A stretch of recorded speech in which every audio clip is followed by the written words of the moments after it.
Hi everyone, welcome back to WHU TV. It's nice to see you. I hope you're keeping well.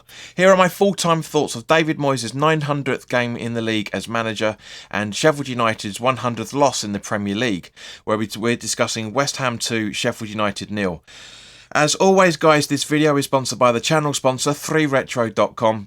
Please click the link in the description below. We'll take you directly through to their West Ham section of their website, where you can purchase some really nice retro gear, guys, as you can see from the animation that's up here, along with track jackets, polo shirts, sweatshirts and t-shirts made by Admiral and Umbro, so go check those out as well.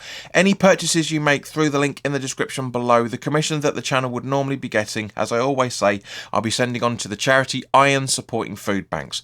They're based in the Newham area and they're helping those in the Newham area and the Essex County and further afield for that matter, as they are currently supporting 39 separate food banks within the UK.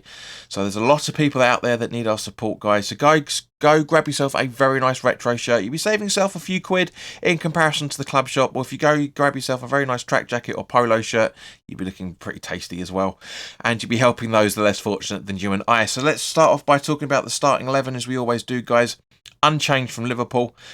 Areola in goal with a back four of Soufal, Zuma, Agued and Emerson. Souček and Alvarez in the defensive midfield positions, with Bowen, James Ward-Prowse and Paquetá in the midfield supporting Antonio up front. Now, I did say in the preview that I thought the Sheffield United were going to give us a good game. You know, obviously we were 34 seconds in. We had a great opportunity to get a corner. Great layoff from Bowen to get it, but a great save from Foderingham, I should say. But yeah, Sheffield United gave us a bit of a pressure in the first half as well. Some great, but it was a game of two halves really from that point of view, because the first half, because we were pressurising them. You know, Foderingham made a great double save. That guy's a really, really good goalkeeper. You know, of the goals that we scored, I don't think you could really say, which we'll come on to in a minute, obviously, but I don't think you can really say that there was that much he could do about them. Obviously, Sheffield United came out and were attacking us for a little bit as well in the first half. Agued made some fantastic blocks, and fair play to him. I criticised him in the preview and the previous watch-alongs, etc., about the mistakes he's making, but Agued did absolutely nothing wrong yesterday. Absolutely brilliant. I hope he continues that form on again. It's obviously going to make it very harder for Mavropanos to get into the side when it comes to the Premier League. He probably will at some point if either Zuma or Agued get an injury. But at the moment, obviously he was warming up towards the end of the second half. But yeah, Soufal was under a lot of pressure, couldn't really cope with it, but at the same point made a great run, absolutely brilliant run, and an amazing, perfect ball over once again, like he usually does. But this time, it was a daisy cutter, if I remember correctly. Yeah, it would have been a daisy cutter right through. Bowen gets on the end of it and rolls it into the back of the net, and it's 1-0 up in 24 minutes. 24 minutes. It was just a world-class combination of plays that we got into that. And then, obviously, a few moments later, where are we? Just double-check the clock here. I think it's about 10 minutes later, I think. Yeah, 13 minutes later, we had lost possession in the build-up to this goal, but we got it back, and it was a beautiful roll up from who was it? I think it might have been Paquetá. I'm not 100% sure. Who rolled it onto Antonio? One touch, two touch over to Souček, and Souček did two touches as well, and daisy cutter P rolls it back into the back of the net, and it's 2-0 within 37 minutes. That one was just, again, I just celebrated like crazy because, as I say, we lost possession in the build-up to try and do that attack. Got the ball back very, very quickly, and bam, 2-0 in under 40 minutes. Just elation, absolute elation from it. So, as I say, we go into the second half 2-0 up. Very, very happy. We could have had more. We really genuinely could have had, as I say, goalkeeper brilliance aside, it could have easily been about 4-2 at half-time. It really genuinely could have been. But yeah, we defended very well. Sheffield United, bar the goals, defended very well as well, for that matter. Second half comes around, and, we don't start off all that brilliant. I mean, we do, but we don't, if you know what I mean. We were keeping possession a lot of the time. I was saying to the guys around me, I do genuinely think that David Moyes has gone in and spoken to him at half-time and said, we're 2-0 up. I don't think we can lose this. Don't go too gung ho about it. Just keep it minimal. Obviously we've got Freiburg on Wednesday, which I'll be doing the preview, which will be coming up tomorrow. So keep an eye out for that, guys. But yeah, it wasn't the best of halves, and David Moyes has said it as well. He said he was disappointed that we didn't get more goals. I agree. We certainly could have done if we had a bit more application and gusto about us.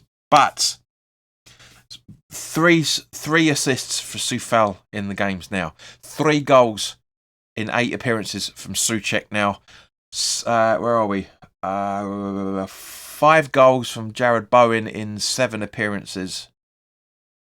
Antonio's had a couple of assists now as well, for that matter. The team is gelling very nicely, very nicely. We ended Saturday. Obviously, it's going to be a kick-off, boring game a day on telly. One game. It doesn't exactly fill me with confidence. So I'm not going to watch that game. I don't see the point. But we ended Saturday.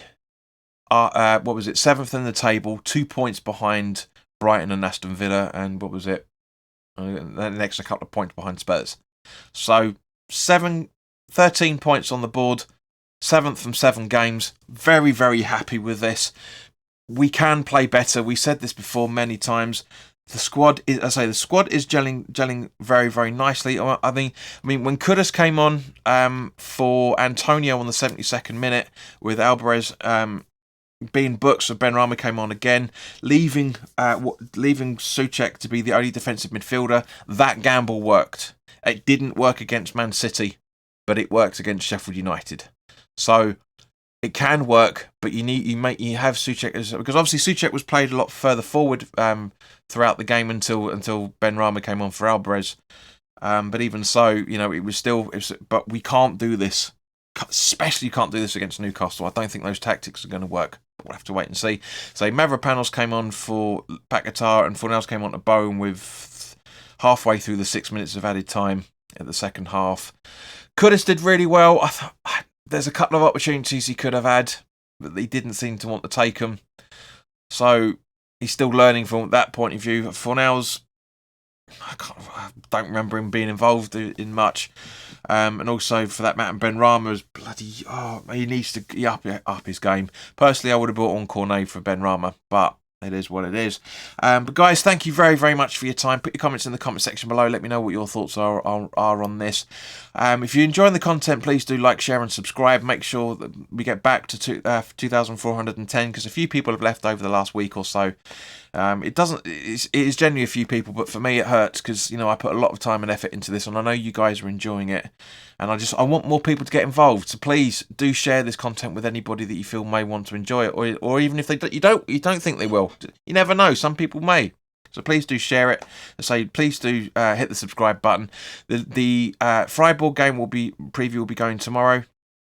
I will say in that preview as well, for that matter, unfortunately we won't be doing the watch along for that. Kickoff's too early. By the time I get home, it'll be 10 minutes before the game finishes. There's no point. I'll try and do something on it, but it is what it is. And obviously the Newcastle preview will be up on Friday as well, for that matter, because obviously it's a Sunday kickoff. But guys, in the meantime, have a great weekend, what's left of it, and yeah, I will see you very, very soon. All the best now. Take care.